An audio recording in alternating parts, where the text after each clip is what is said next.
Hi there, I'm Dr. Charlene, and I wanted to talk about what happens when you get Hashimoto's. So, I'm going to approach this in a couple of ways. One, I'm going to talk about the symptomatic stuff that is going to go on when you have Hashimoto's.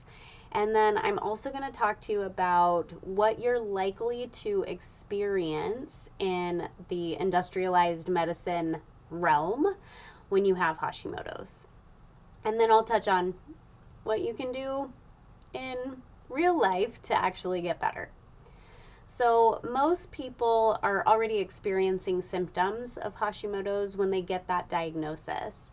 And I've even seen with many of my patients that they were experiencing hypothyroid symptoms and were diagnosed with hypothyroidism, put on medication, and been treated for it by their doctors for years.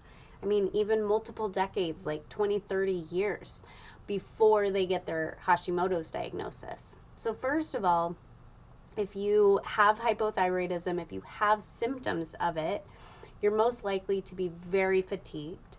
You're most likely to have joint pain, your hair might be thinning or falling out in clumps. You might experience some constipation.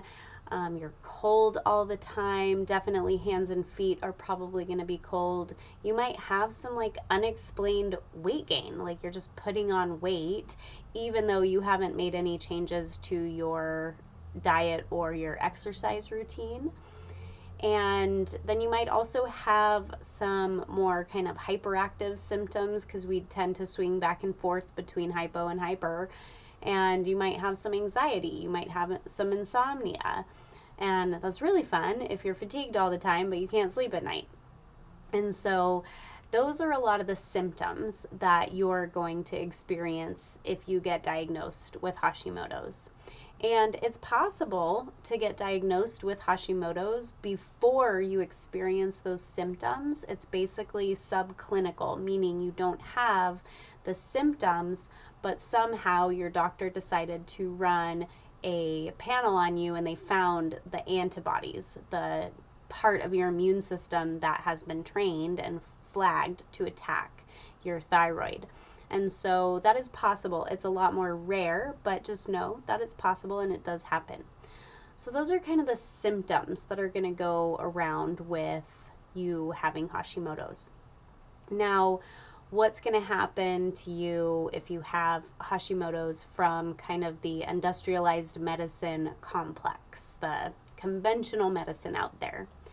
First of all, you're probably experiencing hypothyroidism and you have a lot of those symptoms I just talked about, and perhaps you've been on thyroid medication for a very long time, possibly before a doctor ever decides to check your antibodies and actually uncover that this is Hashimoto's or not.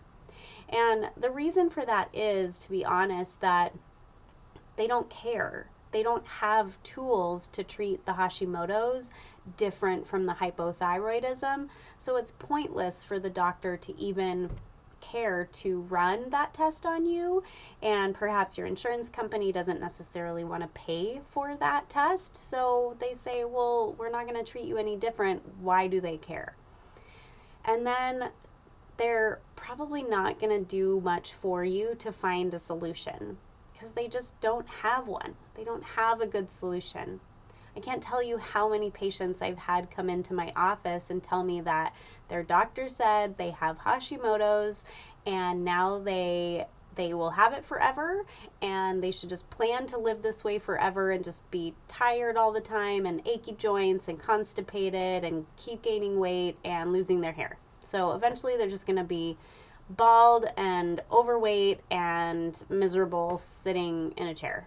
And that's pretty much the fate that their doctors have said they will experience. And that's completely untrue.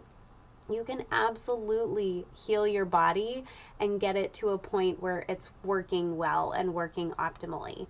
And I'm not telling you it's going to be easy, I'm just telling you it's possible. And so, if that's the case, if you have one of those doctors who has shared that with you and said pretty much, this is just what you have, it's not going to kill you, you're going to be fine. It's true, it's not going to kill you, it's very unlikely to kill you, but it is going to make your life a little crappy for possibly ever if you don't get it under control or do anything about it. And all they're going to do is prescribe you a medication. Typically, it's going to be called Synthroid or levothyroxine because those are the cheapest versions. It's really Synthroid and levothyroxine are the same drug. It's just the brand name versus the generic name. And they're cheap, they're synthetic, and to be honest, they're not all that effective. The bioidentical hormones out there to treat Hashimoto's or hypothyroidism are much more expensive, and the insurance companies don't love to pay for them. So your doctor is just going to make it easy on the insurance company, and they're going to write you a prescription for a pretty ineffective medication. And then you'll probably get a checkup with them once a year. They'll run your blood work. They're going to check your TSH and see how well the medication is working. And when they find that it's not working great, they're just going to keep upping your meds. And eventually, you're just going to be on a high dose, and it's still probably not going to be doing anything effective for you.